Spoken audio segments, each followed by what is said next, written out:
အားလုံးပဲမင်္ဂလာပါ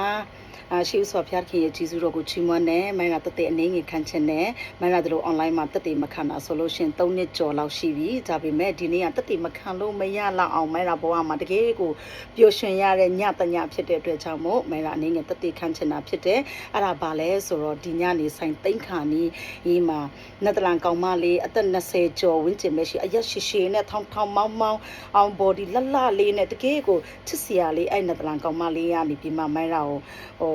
လာပြီးမှသူကရောက်လာတဲ့အချိန်မှာလူတွေကအများများနေတယ်နည်းနည်း busy နေတဲ့အချိန်မှာသူဝင်လာတာမိုင်းလာတွေ့တဲ့အခါကျတော့သူ့ကို eye contact နဲ့လမ်းပြနှုတ်ဆက်လိုက်တယ်လက်နဲ့body language နဲ့အရင်နှုတ်ဆက်လိုက်တယ်ပြီးမှမိုင်းလာဒီဘက်မှာလှုပ်ရှားရှိတာတွေလှုပ်ပြီးမှသူနောက်ဆုံးသူ့အလက်ပြန်ရတဲ့ပြန်ရောက်တဲ့အချိန်မှာ तू ကamazing ဆိုပြီးလာပြောတယ်အဲ့နဲ့မိုင်းကနည်းနည်းကြောင်သွားတယ်သူ့ကိုကြည့်ပြီးမှဘာဖြစ်တာလဲပေါ့အဲ့နဲ့ဒီဆိုင်ဝင်လာတာနဲ့အရာဝမ်းတာတယ်ကော့ဆောင်လေးတွေကြားရတယ်ပြီးလို့ရှိရင်ပြုံးရွှင်ရွှင်နဲ့နေအလုပ်လုပ်နေတာလဲတွေ့ရတဲ့အခါကျတော့ तू အရန်ပျော်တယ်ပေါ့နော်အဲ့နဲ့မိုင်းကကြောင်သွားတယ်ကောင်းမလေးငယ်ငယ်လေးပဲရှိသေးတယ်ဘာလို့ तू အဲ့လိုလာပြောတာလဲပေါ့ငါတဲ့နင့်ဆိုင်ကိုဘာလို့လာတာတိလားတဲ့ဒီစာသားကြောင့်ငါနင့်ဆိုင်ကိုရောက်လာတာဖြစ်တယ်ဆိုပြီးသူပြောတယ်အဲ့နဲ့ तू ကမိုင်းကကြောင်သွားတယ်အဲ့ဒါနဲ့ तू ဟုတ်လားလို့ကိုလည်းဒီစာသားကဘာလဲဆိုကိုတိတယ်လေအခါကျတော့မိုင်းကပြပြမယ်နော်ဒီစာသားကဘာလဲဆိုတော့John 6:35 I am the bread of life whoever come to me will never go hungry and whoever believe in me will never be thirsty ဆိုတဲ့ကျမ်းချက်ပြီးလို့ရှင်ဗမာလိုကကျတော့ယေရှုကလည်းငါဒီအတက်မုတ်ဖြစ်၏ငါထံတို့လာတော့တူဒီနောက်တဖန်အစာအမှုမခံရငါ့ကိုယုံကြည်တော့တူဒီနောက်တဖန်ရေငတ်မခံရဆိုတဲ့ကျမ်းချက်ကိုရေးထားတာဖြစ်တယ်အဲ့ဒါနဲ့ तू ကဒီတန်းချက်ကိုတဲ့သူဒီတန်းချက်ကြောင့်ဒီဆိုင်ကိုလာတာဖြစ်တယ်ဆိုပြီးသူမိုင်းတော်ပြောတယ်ပြောတော့မိုင်းတော်ပြောတယ်ဒီမီနူးဘယ်ရတာလဲလို့သူမေးကြည့်တဲ့ခါကျတော့သူအားတဲ့သူတငယ်ချင်းက online ကနေအစာမှာစားတဲ့အချိန်မှာဒီမီနူးရလာတယ်ပြီးလို့ဒီဆိုင်ကအရန်စားလို့ကောင်းတယ်ဈေးနှုန်းလည်းအရန်တက်တာတယ်ငါတို့ចောင်းသားတွေအတွက်ဆိုလို့ရှင်ဒီဆိုင်ကတော့အတင့်တော်ဆုံးပဲဆိုပြီးမှကျောင်းသားတွေကပတ်စံသိမ့်မရှိတဲ့အခါကျတော့ဒီဆိုင်ကသူတို့အတင့်တော်ဆုံးပေါ့အဲ့ဒါနဲ့သူလည်းနင်းလဲမစားပါလားဆိုပြီးသူပေးလိုက်တယ်တဲ့ပေးလိုက်ပြီးမှသူကြည့်လိုက်တဲ့အချိန်မှာ तू ကမီနူးကိုအရင်မကြည့်တဲ့အချိန်ပထမအဆုံးဒီကြမ်းချက်ကိုမြင်တဲ့အခါကျတော့ तू အရန်စိတ်ဝင်စားသွားတာဖြစ်တယ်ဒါကြောင့်မို့အထက်ကမီနူးတွေကြည့်တဲ့အချိန်မှာ तू ကကျတော့တက်လွတ်သမားဖြစ်တယ်တက်လွတ်မျိုးစားရလည်းရှိနေတဲ့အတွက်ကြောင့်မို့ तू ဒီနေ့ရအောင်လာတာဖြစ်တယ်ဆိုပြီး तू ပြောပြတဲ့အချိန်မှာမိုင်းက तू ကမိုင်းအောင်မေးတယ်ဘာကြောင့်မို့ဒီလိုမျိုးကြမ်းချက်ကိုရေးဖို့ရအတွက်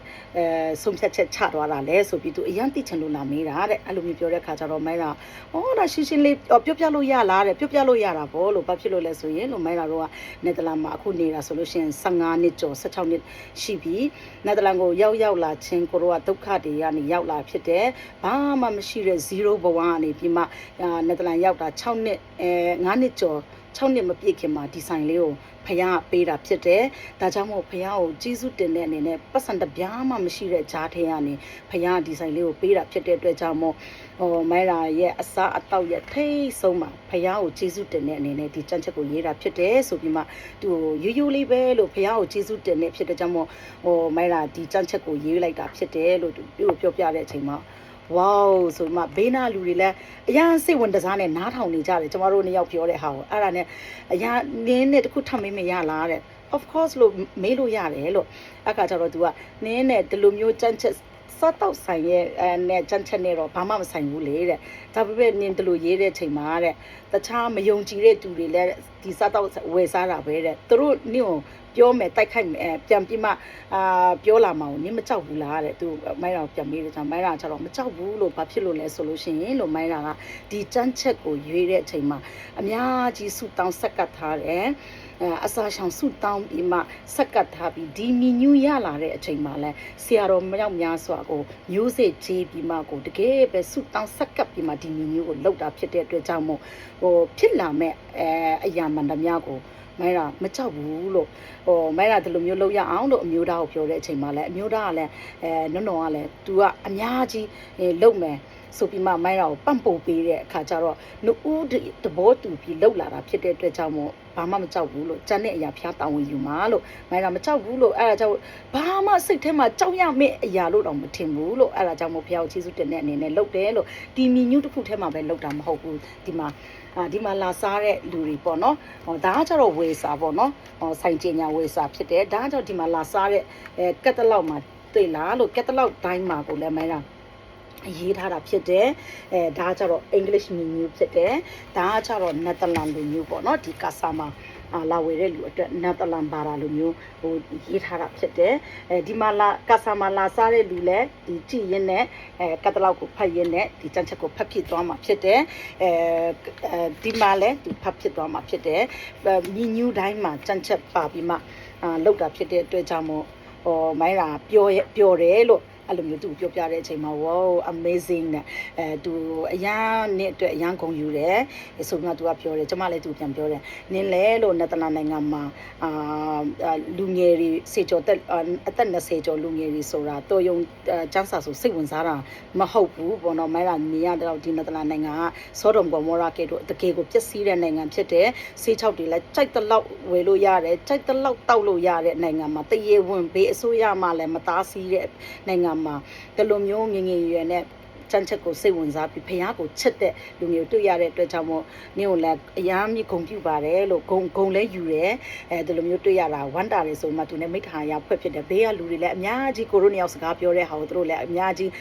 ဝိုင်းပြီးမှတချို့ဆိုလက်ခုပ်တီးတယ်အဲ့လိုမျိုးပေါ့နော်အဲ့လိုမျိုးအတွေ့အကြုံတွေကိုမှရလာတဲ့အချိန်မှာဖះအောင်တကယ်ကိုကျေးဇူးတင်တယ်ဘာဖြစ်လို့လဲဆိုမိုင်းရာကဒီတန်းချက်လောက်ထားတာတော်ကြာပြီပေါ့နော်ဒီနေရာမှာဒီတန်းချက်ကိုရွေးပေးတဲ့ဆရာထပ်ပန်ရေးမောင်ကိုလည်းတကယ်ပဲကျေးဇူးတင်တယ်ဆရာရွေးပေးလိုက်တဲ့တန်းချက်ကအသက်ရှင်ပြီးမှလူတကာဖတ်နေတဲ့အရာဖြစ်တယ်ဘာလို့ဖះကအသက်ရှင်တာဖြစ်တဲ့တော့ဒီတန်းချက်ကအသက်ရှင်တာဖြစ်တယ်ဒီတန်းချက်ကဖះဖြစ်တယ်လေဖះဖြစ်တဲ့အတွက်ကြောင့်ဖះအသက်ရှင်တာဖြစ်တဲ့အတွက်ကြောင့်မို့ဒီတန်းချက်ကအသက်ရှင်ပြီးမှသူကကျတော့ပြောတာမိုင်းတော့ပြောတာဒါ